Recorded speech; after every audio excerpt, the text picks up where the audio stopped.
welcome everyone. It's Chris Petri here. I want to just thank you for coming by. We're going to just do a quick video on some of the key methods and techniques in watercolor that if you learn when you're first starting out in watercolor, you're going to actually have a really much easier time kind of getting good success with good washes, good paintings, good impactful looking colors with good tonal values and rich, exciting colors in your paintings. So if we're just going to say, like, do we want better paintings? We're going to always say, yes, we do, right? We do want that. We want better paintings. Do we want to progress faster? Yes, we do. We want to progress faster with watercolors. And at the end of the day, we want to be happier, correct?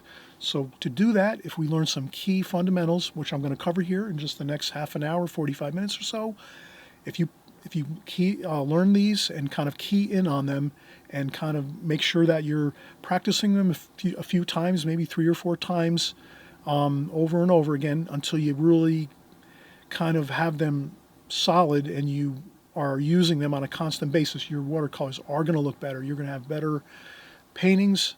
You'll have more fun. You're going to enjoy watercolor a lot more, because I know when I first started, a lot of times I was unhappy because I wasn't getting the results I want. And some of the time that I was not getting good results was because of some of these things right here that I'm going to show you, that if I had learned these earlier, I would have made better progress faster and enjoyed my watercolors a lot more instead of having maybe more of a frustrating time here and there as I was going. So I want you to have that fun, the happiness. So I'm saying, let's have a good time with watercolors, happy painting. We're going to enjoy the journey together, and we'll just get started with the video in about 2 seconds. All right, welcome. Chris Petri here. And I just wanted to share some of my favorite methods and techniques when I'm working with watercolor here at the table. So usually I stand and make my videos at a table, and the table's pretty high. It's almost a little bit higher than, let's say, a kitchen countertop. I'd say my table itself is about where my belt buckle is, and then it's got a little bit of a pitch going upwards. So I have a 2x4, which is 1.5 inches high underneath my board. So I have a masonite board. Let me see if I can find one of my smaller masonite boards.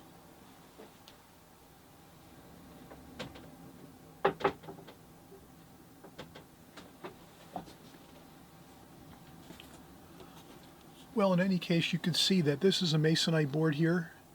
And then if you turn it over, it's got like a rough texture on this side. And these come in big sheets that you can get at the big box stores, like any big hardware and big box stores, home improvement stores like Home Depot, Lowe's, anything like that. And what you do is you just, whatever sizes you want that big sheet, usually the sheets come in 4 foot by 8 foot. Sometimes they'll have them pre-cut, maybe 4 foot by 4 foot size, but they're about 1/8 of an inch thick. So you can kind of see how they're pretty thin like that. It's about 1/8 of an inch thick. And again, they come in either 4 foot by 8 foot sheets or 4 foot by 4 foot sheets. And what's great about these boards are you can trim them down to different sizes and take them on the go if you want. If you're going to go outside and paint, or outdoors, or vacation, or weekend getaways, or if you like to paint outdoors at the park or at your place where you live, you know, you can take one of these boards and have one made just smaller, like maybe 18 by 24. And then you just put that on your lap, and then you tape your paper down to your masonite board. So these masonite boards are invaluable. I use them. I've been using them for as long as I can remember as an artist. They're great. Again, you can actually just tape your work down, you know, your paper down, and start painting. I have a masonite board on my YouTube workstation here, which is basically where I make all my videos. And I've got about a 2 foot by 3 foot board. And like I said, I have a 2x4 underneath the top of my board, my masonite board, and that gives me that little bit of pitch going this way down towards me. And that's really it. And then I just tape all of my construction paper down first, and then I put my paper on top of the construction paper and I tape that down. And that's pretty much how I set up my table here. So if you are making videos, you can, some of these things you can use if you're going to eventually create some YouTube videos.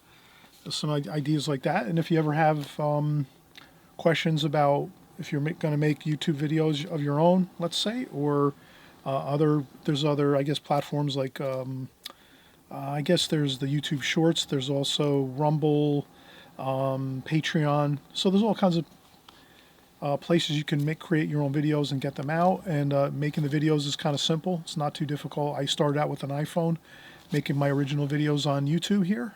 So I'm hoping you're going to have fun with this video. I'm just kind of doing a little smattering of different things that I'm kind of covering here. But the main thing I wanted to cover was sort of like my main painting technique. So I like these two containers most of all. I have other favorite containers, but these are my go-to water containers really. The collapsible Holbein water containers that you can see are, they're collapsible. You can squeeze them down and make them real small, or you can open them up like this and extend them up like this, so it's a larger container. You can have more water in there. And then this is also a rubber water container, really nice. They're quiet. I use these for my YouTube videos so I can tap on them and you really don't hear it too much on the video, because I know that's sometimes annoying if people hear that noisy sound. Like if I tap on this one, that's kind of annoying. So I switched over to these rubberized ones, and they're really good if you're going to make videos especially. Or if you just don't like hearing the sound yourself when you're working, you know, you have these rubberized ones that are really nice. And these collapse down too. I'm not going to do it now because the water's in the bottom of this, but these squeeze down too and become almost like just an inch thick. So these are the main two containers I like for water containers. I like the travel brushes. I use either the Da Vinci or the Charles Reed travel brushes. And incidentally, all of my brushes, my paints, my papers, water containers, that's all down below in the comment section if you want to search it out on Amazon. I buy all my art supplies on Amazon exclusively, except for maybe once in a while I have to order something different. But 90% of the time, all my art supplies I purchase on Amazon. They have everything, the tube paints, palettes, water containers, brushes, papers. They have pretty much everything you could ever need. And that's why I put all those links down below. It makes it easier for you if you want to order a few things for your art supplies or, you know, things like that. You just check out the links below, click on those, and you can peruse through, you know, Amazon and look at different things. It gets you started on maybe looking at some different materials and art supplies and things like that. And that's if you're kind of just starting out. You know, maybe you already have some places you like to shop if you've been painting a while. But in any case, yeah, so these are like the brushes. And of course, you know, pencils. I like using the, these are the Alvin, or actually the Statler Mars Lumograph pencils. I like these. I can order them like a whole box of my favorite soft pencil, which is the B pencil. And they come in the hard version too, like the hard lead or the soft lead. So I like the Statlers a lot, the Statler Mars Lumograph. And what else? I always use Sharpies when I'm doing different things with my paintings and so forth. I usually have black and gray. Sometimes I'll sign paintings with gray Sharpie. Seems to be a good way to sign a painting. Almost looks like pencil. And what else? A lot of things, but I guess for the most part, that's kind of the basics of things. I use a T-square ruler a lot. You'll see me use this on my YouTube videos all the time. And this way you can kind of square, you can make very perfectly level and plumb lines with a T-square if you just hold it onto your paper, your pad of paper or your sheet of paper. If you just hold that T-square right on the edge of that paper, you can create perfectly straight lines for your horizon lines going across this way, or if you want to make some straight vertical lines, these are perfect T-squares. And you can also measure with these as well, obviously, to get measurements if you need. So these are some of the things that I like to always use on a constant basis. You'll see me using them on my videos. Holbein spritzer bottle, I use this all the time. I have like 2 or 3 of them, just in case one breaks or something. I'd have a backup if I need to, or I'd take some on vacation or something, or a getaway. Weekend getaways, I'll just take, I have one in my bag already packed. So that's another cool thing I like to mention to everybody is, if you like to go out and do once in a while, do your paintings like on weekend getaways or vacations, or maybe you go out into the backyard or maybe to the park nearby, wherever you live, sometimes it's best to just buy a few extra art supplies and then have a bag already packed full of things that you need, like your spritzer bottle, a water container, a pencil, a pen, a small palette maybe with some paints in it, some paper, and then everything's in there, maybe a apron. So you have all those things stuffed in a duffel bag or a small bag. Have it wherever you want to keep it convenient for yourself. And then whenever you want to go out painting, it's not like a big rush or a bunch of hassle having to go around the house and try to round up all your supplies. So I learned a long time ago, if I want to go out and paint, which I like to do once in a while, I'd like to do it more, but in any case, if you have a bag already packed, ready to go, with all your art supplies in it, maybe a few things you have to put in there. But you know what I'm saying? Most of it's already it's like a go bag, a watercolor go bag, let's say. Everything's in there for the most part, 90% of the things you need. This way you don't have to waste time and aggravation of trying to round up all your art supplies. They're right there, and that's the same with my art table here. I know you can't really see my art table beyond this section here, but everything I always use on a constant basis is right here around my table, and I'm lucky that I do have a studio, a small studio that I have all my stuff set up in, and I can use all my space to have everything right close at hand. I know some of you may not be able to do that, so I always want to mention that too. If for some reason you're just not able to have your own art space in your house, you don't have enough room, there's not enough, maybe you don't want to leave your art supplies out for some reason, all these different things, a lot of reasons why you might not want to leave all your art supplies out. But in any case, you could always get a bin, a plastic bin, a large bin, maybe a 2-foot by 2-foot plastic bin with a cover. And then maybe when you're ready to paint, you bring your bin, you set it down, and you put it on your table or someplace you like to work. And then when you're done, you can load all your stuff back in that one place. Put the lid on your bin, stow it away, and then maybe the next day or the next weekend when you want to paint again, grab your bin, you lift up your bin, you bring it, and you open it up and you work again, and you take your stuff out. But everything stays kind of organized and together, because again, when I first started watercolor, I did definitely have issues with stuff all over the place, and I would go to paint and I'd be looking to find something for half an hour. I'd lose all that time trying to look for something because I was disorganized and had things all over the place. So I got better as time went on, and I got more organized, and now I keep all my art supplies close by or in a go bag, so that if I do want to go out and do a little painting outdoors, I have everything with me. So those are the main things, though. I think that I see here a sponge we have for checking water, some paper towels. I used to do this a little more often. I used to cut paper towels in small squares like this, have that next to my water container, so this way I can take water off my brush easily. So let's just try this out. So this is basically my process. If let's say we're painting, and then I'm going to just do maybe a house here like this. So I have my drawing.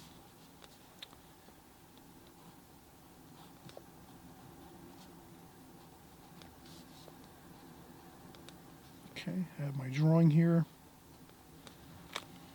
of my house. I'm going to start painting.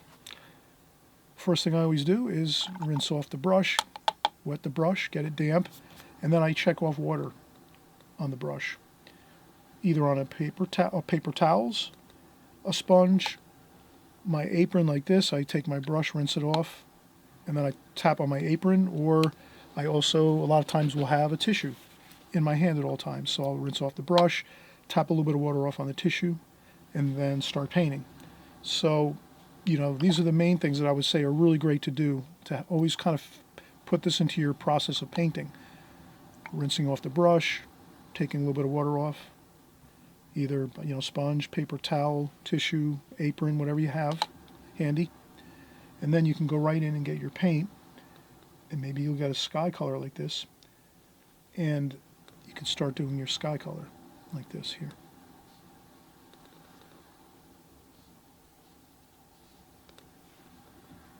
Rinse off the brush, tap a little bit of water off, and you can sort of smooth out that wash, and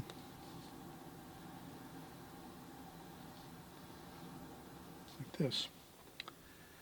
Now, what happens is if you don't use the process of stopping after you rinse your brush, stopping here and checking off some water first, if you just go right there and then you go into your palette, and without drying off your brush a little bit, then this happens. You get a large puddle of water like this.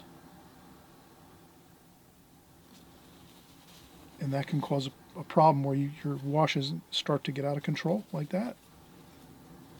So you can always blot up some paint quickly if that happens, quickly like that. And that's why also you'll see sometimes artists, if they don't check some water off their brush and they're working in their palette like this, let's say they have some wash like that, Maybe they have some green for some trees like this. Now, if you see an artist like this and they rinse their brush off and they don't tap it on anything and they just go right over here to your color in the palette and you start doing this, then if you go to paint a tree,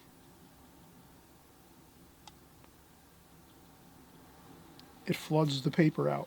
And you can see how that's starting to just, I'm losing control of the water and the wash, the paint, as I'm painting like this. So again, I can always quickly, if I want to, paper towel and then lift up, press and lift up, and I can remove the wash quickly. So that's another thing I do a lot, you'll see me do, is lift up washes if they are a little bit too much dark or if they get out of control a little bit. You'll always have a little bit of an emergency pile of paper towel or even tissue to blot up a little bit if you need to. But that's one thing.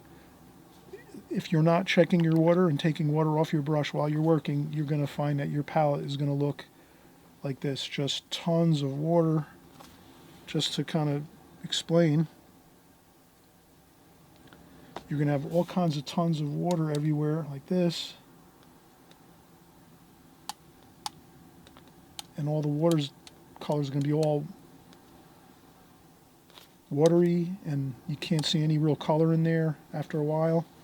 So best thing to do, real simple, keep your palette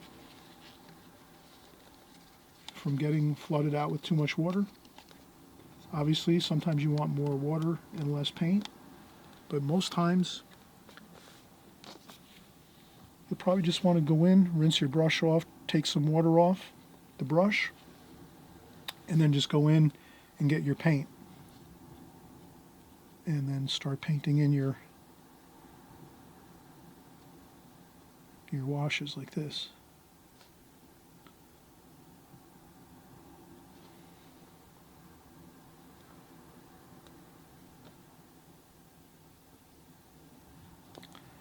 And when you keep the brush really just damp, almost dry, with straight paint from your palette, you have a ton of control with your washes. You see how I can go around these windows? And this is very small.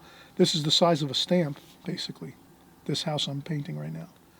So I have that control because I don't have too much water on the brush. And that's a huge help. That'll really be helpful for you if you're starting to paint in watercolor, or if you've been painting a while but you find that your washes get too watery.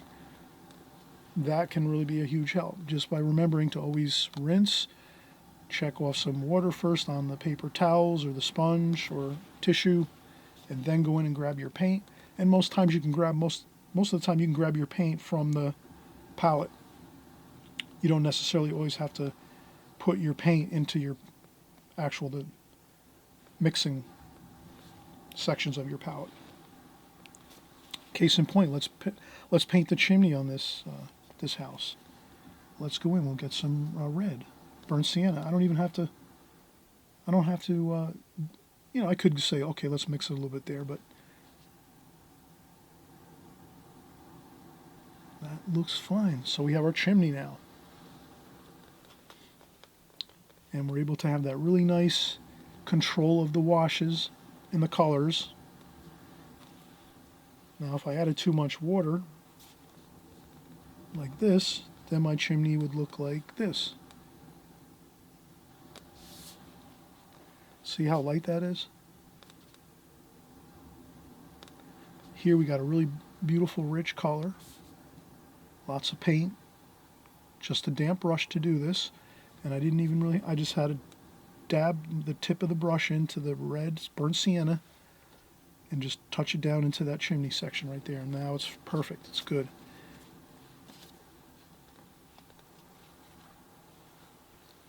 All right, now we could continue on here, and we'll finish up. We'll do a little bit of shadowing in the doors and windows. I'll take a little bit of burnt umber there and some French ultramarine blue to make a nice dark like that, and a little bit of the burnt sienna.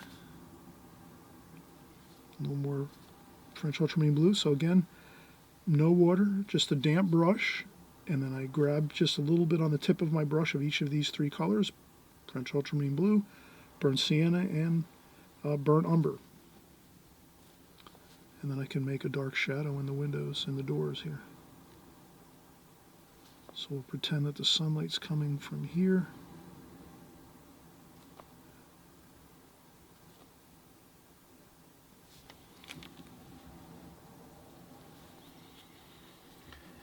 And why not? Let's make a few bushes or trees. So I'll just rinse off the brush, dry off the water. I'll go right into my sap green.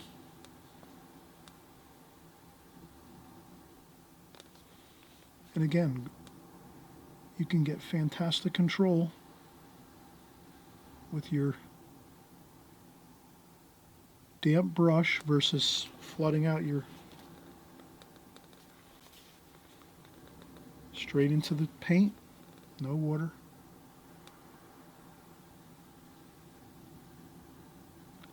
Okay, I'll do a bush over here. Like that.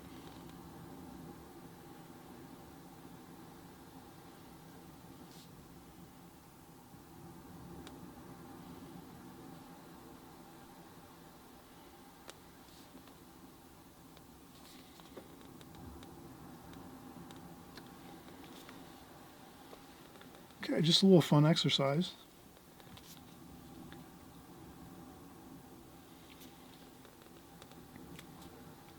A little bit of green. Then I'll mix that into the paint a little bit. The green into the gold. Harmonize the colors a little bit of blue, tiny bit of blue.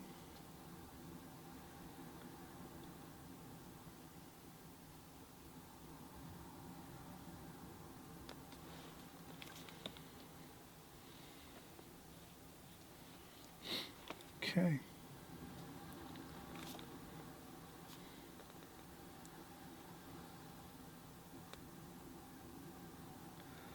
A little bit of a damp brush, bring that shadow down a little bit.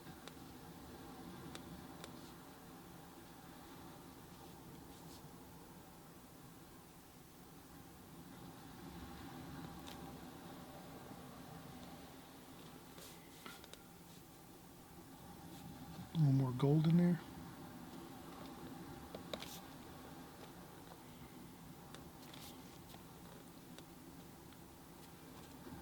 A little bit of burnt sienna.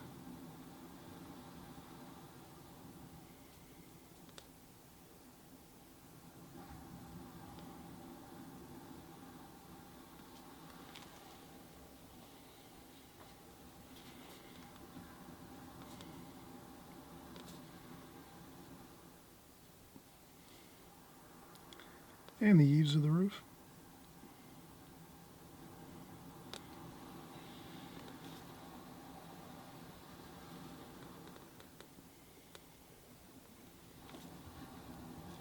Okay, so hope you're having fun with this. We're going to keep going. We're going to talk about a few more methods and techniques, as I say. Some of the most popular ones that I'm always using as I do my videos. Thank you again for coming by. I hope this is fun for you, and we'll just keep going.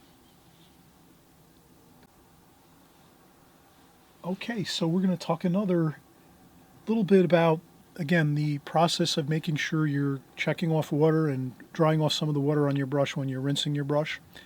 Really important. Again, this, I can't emphasize this enough.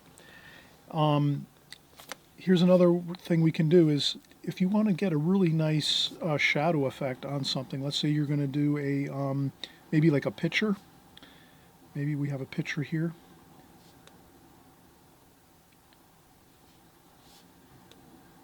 I'm just going to do a simple picture like this. And let's say the light is coming from over here, like this.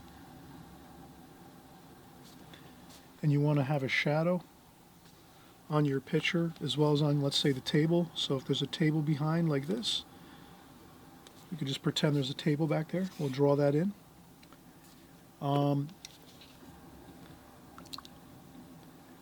Again, here's a really important part.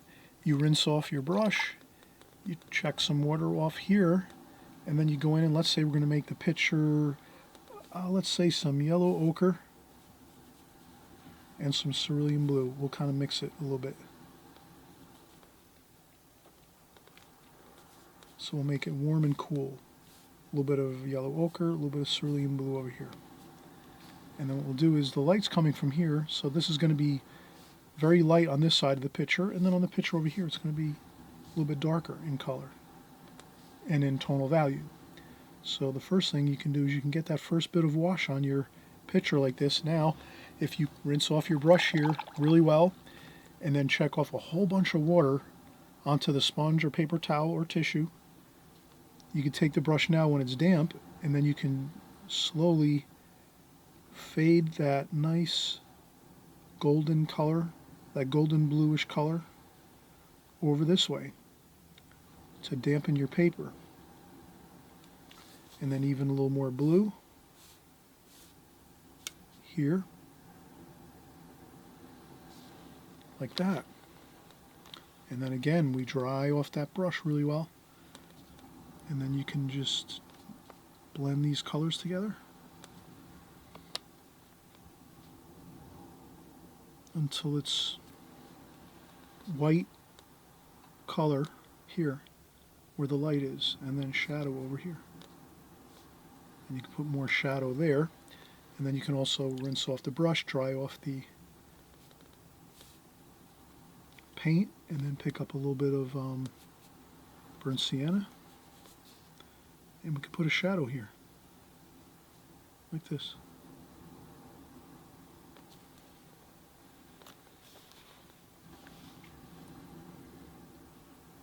Then we can rinse off the brush again, dry off the water off the brush quite a bit, paper towel.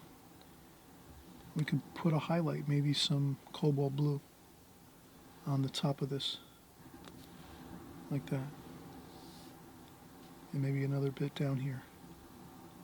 And remember, the only way we're able to do that is we have, one, a really good brush with a very, very nice fine point on it. And again, these are some of my favorite brushes I'm using. This is the Charles Reed 3-pack. It's down in the comments section below too. Always remember, I have all my art supplies below. But these are great brushes because they are top quality Kolinsky sable hairs. As well, they have great points. And they're also simple to use when you want to go traveling. You just take it and close it, and you can put this in your pocket, your duffel bag, backpack, handbag, whatever it is, purse.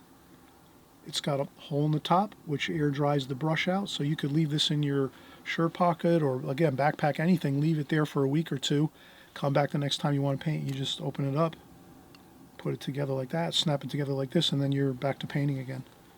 So these are the perfect brushes for traveling, weekend getaways, even working outdoors a little bit, outside the backyard or in a park or anything like that. And now we'll do a little shadow on the inside of the handle of the mug, the pitcher here. Like this. Like that.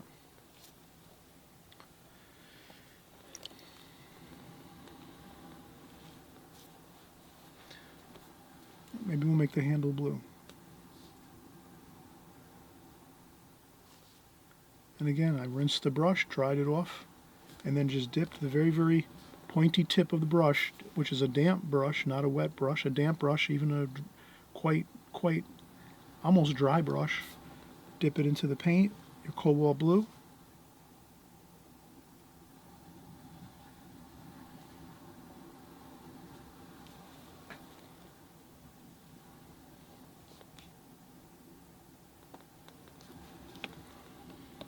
There you have it.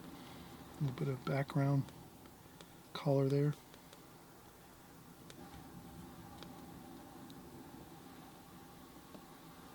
So I'll put a little background color here.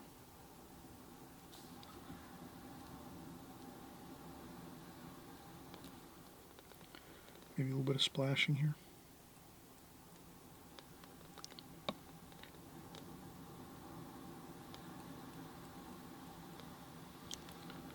And then you can always lift up a little bit of the splashing if you want.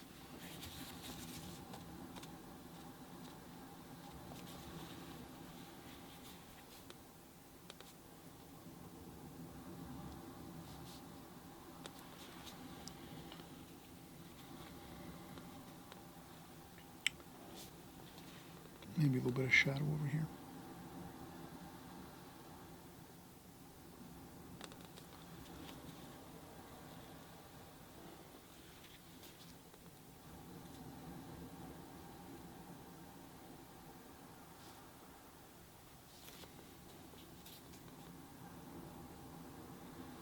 And I dab a little bit with the paper towel or tissue.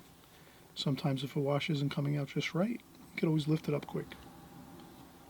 Let it dry 100%, and then you can come back and add a little wash to it if you want to. All right, so that's another bit of ways we can keep our brush really dry so that we can get some really nice, rich, strong color onto our subject matter. Otherwise, sometimes we'll really be fighting life and trying to get some really good dark tonal values in a painting with some of the, again, fine details or some dark shadows in a painting like this. If we're going in and not really keeping a track of how much water is in the actual brush hairs of our brush, that could really ruin our paintings really fast.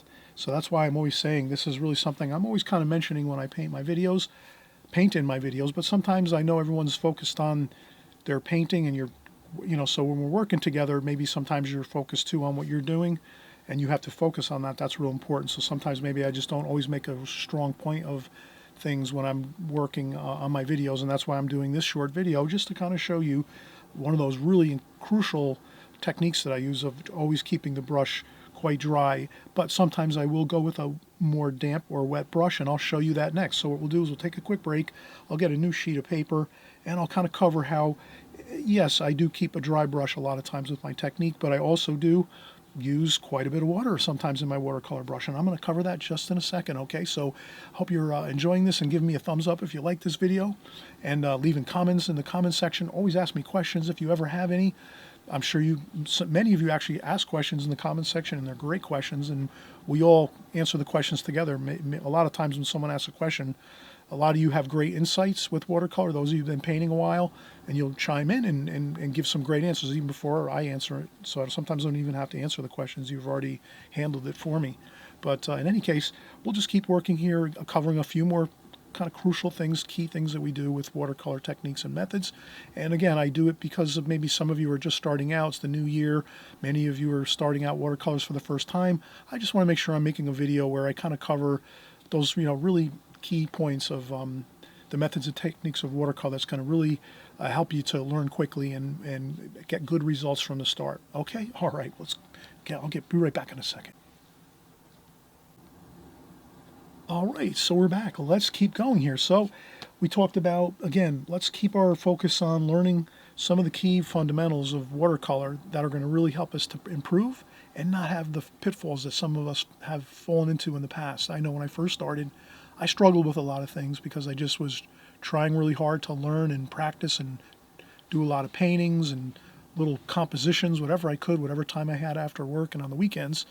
But then when I started learning from books and watching more YouTube videos, and I even had some art courses locally around where I live, I took some night courses when I would finish up with work. I'd go to some night classes with some teachers that were really talented, that were doing night courses at the local high school venues in my local area. So I did do some of that also, which is great. If you can research that, maybe you might have some things you can also get involved with nearby where you live.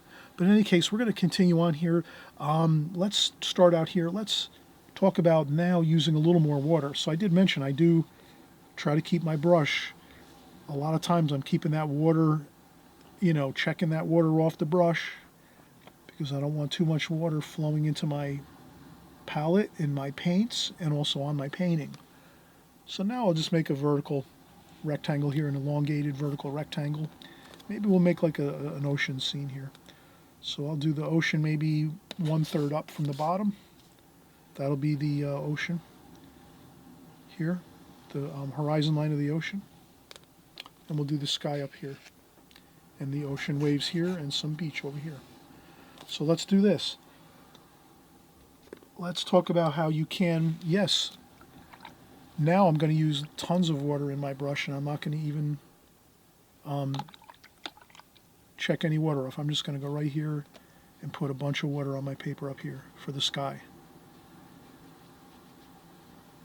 And then I'll just take that brush and just kind of dampen it as I go down like this. Maybe a little more up top, more water up top, just flooding the paper up here a little bit, but I wouldn't do too much. Okay, so that's going to be our sky wash. And you can even dampen your paper right across here with a damp brush so that your water doesn't flow past the horizon line of the ocean. So if you dampen your paper right here, you'll be safer. The water won't keep flowing down your page. And again, rinse off the brush. Then I will check a little bit of water off here this time, and I'll get some sky colors, cerulean blue. I'll go right into some French ultramarine blue up here. And then maybe I'll take a little bit of raw umber, which is like almost like a yellow ochre, a little bit darker than a yellow ochre, and I'll put a little bit of that into the sky colors, just to kind of gray it down just a little bit, and you'll see how good that looks. And there, I just tap it onto the paper. And what I'm thinking is the water and the wet paper and just dabbing on some paint will actually do most of the work for you. And then if you want to have clouds in your sky, so that's how we're doing a really wet sky now. If you want, I want a little bit more dark paint up top, a little more raw umber in there too, a little bit of more raw umber and French ultramarine blue. I want the sky darker up here. And this is going to lighten up too, don't forget. Then I rinse off my brush again, check off some water off the brush, and then you can kind of just dab, leave some white paper for clouds, like this, and slowly work your clouds down. Now I'm going to go with a little bit of cerulean blue, maybe with a little bit of raw umber, just for a little bit of, just to mix up that blue with a little bit of green, because we're going to put some green in the water too. So I'll put a little green up here too, some of that viridian green. But subtly though, I wouldn't put too much, but you see how I'm just letting the water do the work? And we have some clouds in there by just letting the watercolor do the work. And then a little bit of yellow ochre at the base of the sky. So I rinse off my brush again, dry off the water. Now I'm going with a drier brush, taking off the water, checking the water off on a sponge, paper towel, or tissue, picking up some of that light bit of yellow ochre, and just blending that into the sky here. Okay, that's step one. You've got it. Good. Good work. So now you've got that. We've just shown you, very simply, that you can use lots of water, how to keep it from flowing down into your sand and your ocean waves by putting a little bit of a damp bit of water right across the top where you have drawn in your ocean horizon line, where the where the ocean meets the sky. You put some damp water there so that the water doesn't flow down beyond that. You have that. Good. And we did talk about letting the watercolor do the work. Once you wet your paper really well, and then you just mix up a few colors like the blue, French ultramarine blue, some of the cerulean blue. We had a little bit of raw umber in there too to darken up our blue. And then we just lightly put it on and let the water and the paint mix together on the paper, and it does its own thing, and it makes beautiful washes. And you can try this over and over again until you kind of get the feel for it, and then you'll start to come up with interesting cloud formations if you want, some rain clouds if you want. You can go a little more water and make some rain clouds flowing down on one side maybe, or in a few places. But this is basically the idea of it, using lots of water for your sky wash. Now when we do our ocean waves, let's keep in mind that now we're going to go back to our original, keeping that the brush hairs dry. We don't want to actually, let these get too much full of water, our brush hairs. And this way we can get in a really successful looking ocean with some white ocean caps and waves crashing in. And I think we'll be all set. What I will like to do right now is just take one other quick break just to let this dry a little bit. So we let our sky wash dry. And if you have a blow dryer, you can always blow dry off your sky as you're working, so that you can. But I think we could keep working right now. We really don't have to stop. But this spot right here is the really difficult spot, is where that water is still damp and wet here along the ocean horizon line. If we go to paint in our distant ocean horizon line along this pencil line right now, it's still damp with the wet paint from the sky, and the paint's gonna just go whoosh and just go flying into the sky. And the next thing you know, you're gonna have to start picking up paper towels and blotting. So instead of doing that, let's just let this dry for about an hour. Or if you have a blow dryer, you can blow dry it in like 5 minutes and it'll be done. So that's up to you. But I'll maybe use the blow dryer.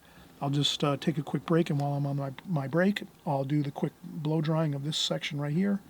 And then we'll pick up right up again and we'll finish out the ocean waves. And that'll be it. We'll have a fun video where we keyed in on a couple critical items that are really very important for watercolor. If you're going to be painting some really nice paintings with lots of impactful color, changes in value, tonal value, and creating that realistic look of a painting. Okay, all right, we'll be right back.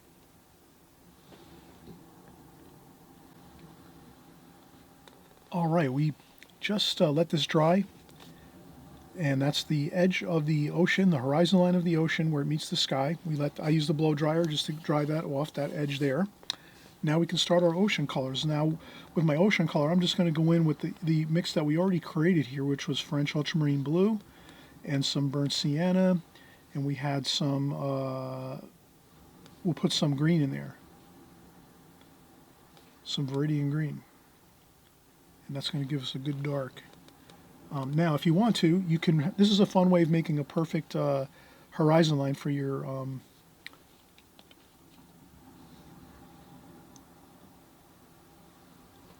ocean. So you could take some artist tape.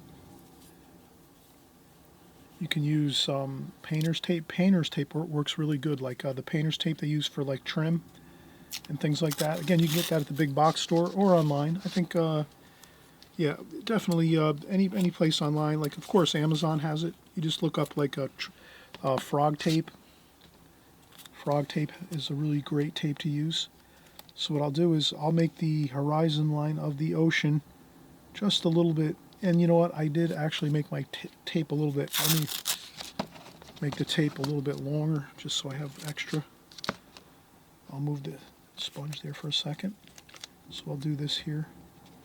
I'll put the tape right across there and I'll cover over the pencil line like that. And I press really good right along there. That's fine. And then we can paint our distant ocean.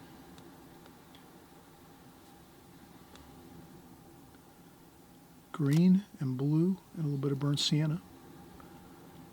And that really looks beautiful out in the distant ocean, the dark, deep ocean. And then as you start working closer this way, you're just taking the very, very point, the very, very tip and the point of your brush, and just starting to leave some white waves crashing in as we go across here like this. Okay. And then from there, we rinse off our brush. So here we'll rinse off our brush a little more, dry off a good amount. Now we'll go in and get some just French ultramarine blue, like that.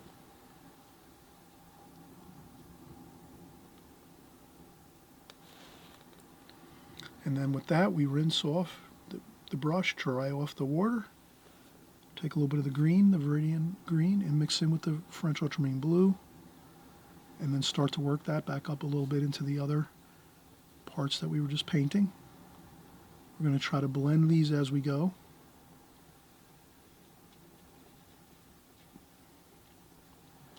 Like that. And then some cerulean blue.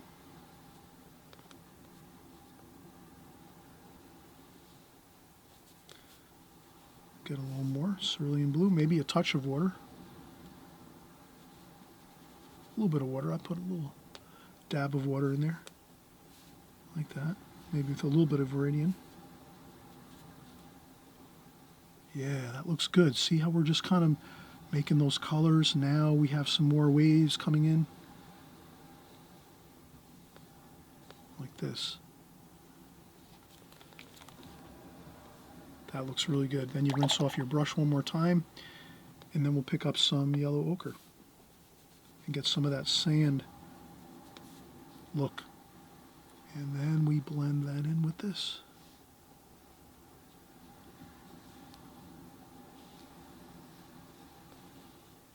Like that. You could even take some of that gold and put it back here too.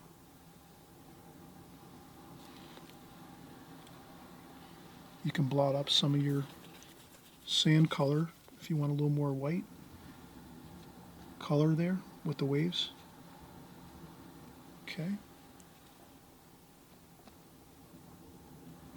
That could be some splashing if you blot up a little bit of paint. And then we'll add some white. At the very end, we'll add some white splashing with some titanium white to actually create some effects of waves coming in and crashing waves and foam flying around the air. Okay, there we go. So now we have some sand here. Now to get your sand effects, you can add a little bit of water to your brush. Tap just a very, very little bit of water off the brush, not much at all. Pick up some of that yellow ochre and then do some splashing like this. And that gives you the effect of sand. Like that. You can pick up some of this. Make some dark specks of sand. Okay. And you can lift up a few spots here and there if they don't come out perfect. It's okay. And then we have a little bit of that feeling of sand. Now, the last thing we'll do is we'll pick up a little bit of titanium white out of a tube, just like this. But what we'll do is we'll just, again, make sure we're keeping a good watch on our palette. So let's do this. Let's dry off this one section of the palette here.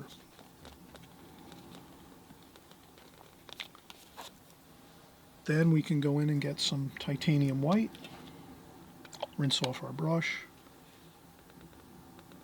and get some titanium white on the palette like this with a tiny touch of yellow ochre, just like that. We don't want it too stark white.